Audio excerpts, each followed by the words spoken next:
This week on The Rock, we get to hear some words of motivation from AHS students, learn what the school has planned for vaping in AHS, and a quick recap on the game that sent the boys basketball team into state. 13 strong, we are the rock. We'll make the show until we drop. We'll bring you music, we won't tell you lies. Please watch the rock or we will cry. It's made for students just like you. You're gonna wanna see what we do this week on The Rock. 3, 2, 1, we're live.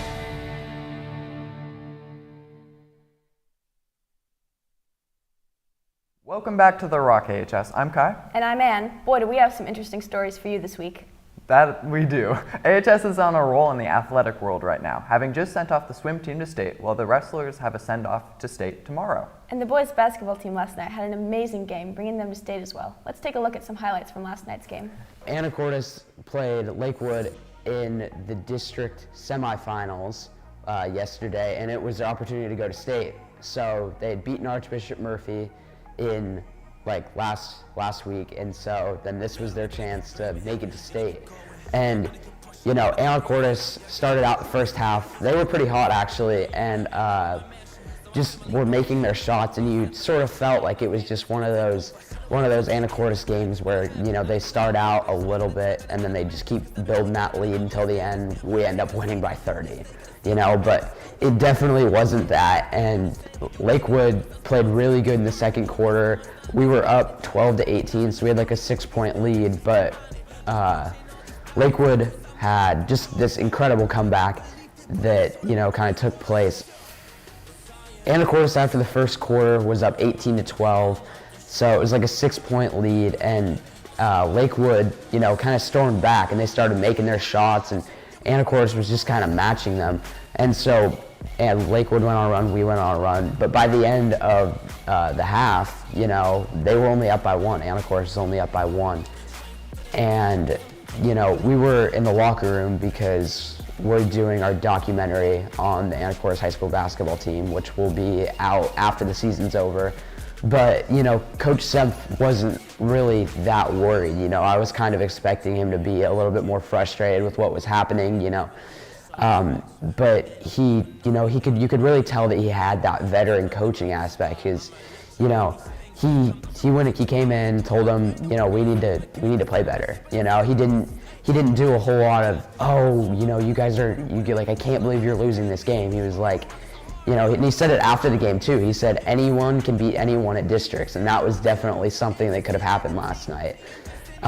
So in the third quarter, Anacortes came out, and they were still kind of matching Lakewood. Lakewood went on a little bit of runs. They were hitting threes.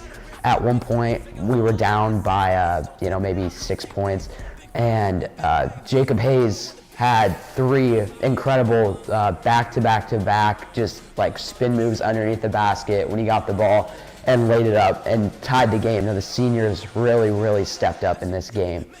And so, you know, end of third quarter, it's tied. It was tied up, and you know, from there it just kept on getting closer and closer until, you know, it was about a minute left in the game, and Anacortes was up by 2.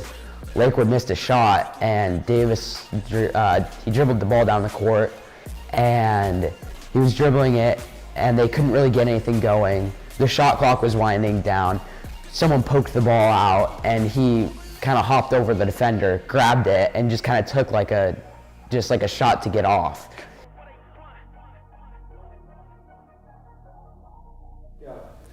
Wow, that's truly impressive watching them play and bring it out on top. Personally, I don't know how they balance sports and school together. This second semester has me up to my neck in homework.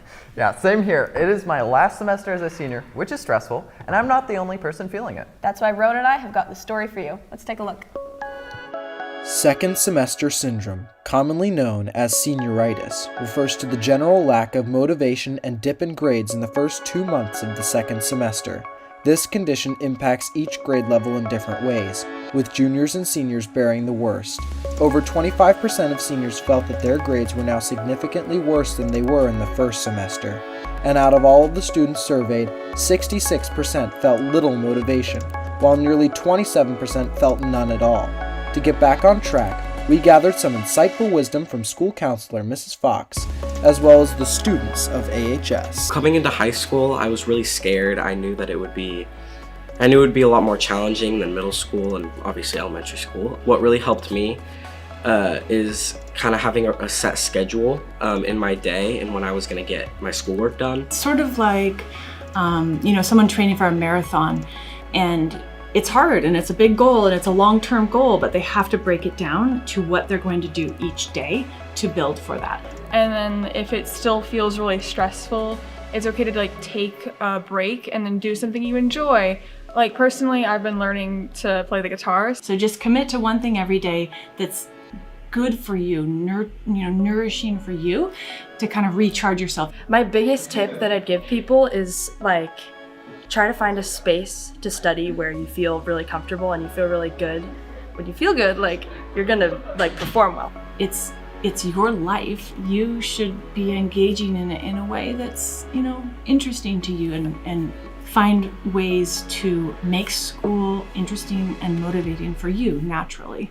It's not always that way, some people love math and some people don't. And so I understand that some of it is just doing things that aren't super inspiring for you, but there's always things, I'm sure of it, that are naturally inspiring and motivating for you. I think for me, it's been less about motivation, and I think it's been really more about self-discipline, because I think we should not be relying on our motivation, because your motivation is going to fall away in a week.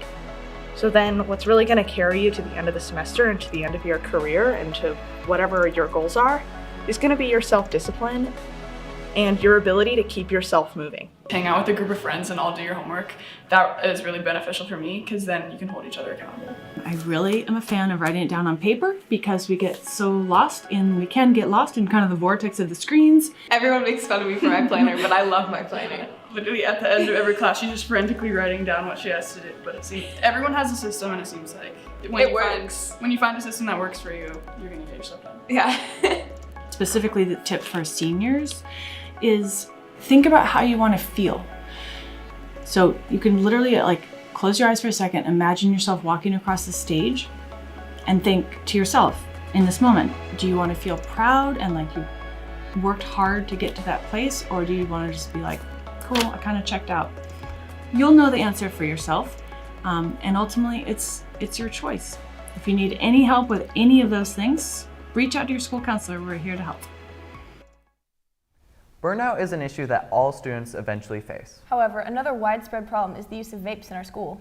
Recently, the district has made plans to install vape detectors in the restrooms of both Anacortes High School and Anacortes Middle School. These devices should help reclaim restrooms from the suffocating clouds of strawberry, nicotine, and THC, which students are all too familiar with. I sat down with Officer Kellington and Dr. Dewey to talk about their installation. I've had many students come up to me and say that they don't want to use the restrooms, there's so many kids vaping in there. I know it's a problem. Kids should be able to use the bathroom and it shouldn't reek of smoke, and it should be a safe place. And I've been told by some students that they don't feel safe in the bathroom sometimes because that's how big of a problem it's became. I'm really concerned about our students that are vaping. I'm concerned about their health. And especially if they're vaping THC, I'm worried about the health consequences right now and for them in their future. And I really hope that we can get them the resources and support they need. By installing vape detectors, administration will be notified when particles are detected in restrooms. These devices will work with the existing surveillance systems in hallways, saving the footage outside the restroom during the previous and following minutes. The vape detectors will be, number one, a deterrent, meaning that everyone's going to know that there's detectors in the school, so that should prevent people from vaping inside the school. To add to that, if everyone knows that there's detectors and you still make the choice of going inside a bathroom or somewhere else in the school and vape, that tells me that there's some sort of issue, whether it's nicotine or marijuana, and that gives the school the opportunity, if that person is caught, to provide them with resources and to help them out. The idea to install vape detectors came actually from students. A few months back, some students were talking about how bad the vaping was, and I asked the students what they thought would fix it. And we talked about some of the education stuff we're doing, some of the prevention pieces, And one student actually said, hey, my friend at Burlington says that they have vape detectors there and there's not as much vaping anymore. And I was like, oh, so I reached out to the principal at Burlington High School, asked him how it was going, was it effective, was it working? And he said that he felt that it really had diminished the amount of vaping, and better, some of the students that were identified to have been vaping are able to now get the help that they need. If a student is caught vaping at AHS, the school calls their parents and gives a short suspension. Athletes can also be given a 30-day suspension, but both Dr. Dewey and Officer Kellington stress their focus on getting students help. That being said, there can be additional consequences. If you're in possession of a vape or cigarettes, a vapor product is a $103 ticket. And furthermore, if you're actually selling products, it is actually a crime. So I just want to give some perspective on that. It can result in some sort of enforcement action. If students want to get help with substance abuse, they should know that talking with their counselor is actually confidential. So if a student were to go to their counselor and say that they were vaping and they are having a trouble vaping, their counselor would not tell me. We don't turn them in or call their parents or anything like that. The only time counselors have to reach out is when we think a student is suicidal, or when they're going to harm themselves, anything like that they do, mandated reporters. But if a student has a substance abuse problem, they can reach out to their counselor and their counselor can help them get more help. There is no snitching, just you letting us know. We're not going to say so-and-so told me this. It's going to be anonymous. So if you see something going on in a bathroom or anywhere else that's strange or doesn't seem right, or like clearly somebody's vaping, like let an adult know, right? You're doing a disservice for that person. This is supposed to be a safe place. I understand that kids are going to make choices sometimes that aren't the best, but it's a learning curve, right? We're trying to help you through everything. I hope that students feel safer going to the bathrooms, that they feel like they can breathe when they go to the bathrooms. And I also hope that it decreases vaping all around. While the district is unsure when the new vape detectors will be installed, both students and parents can expect to be notified in advance. That wraps up The Rock for today, AHS. If you have any questions, comments, or concerns, don't hesitate to email therock@asd103.org. And from our rock to yours, have a great day, AHS.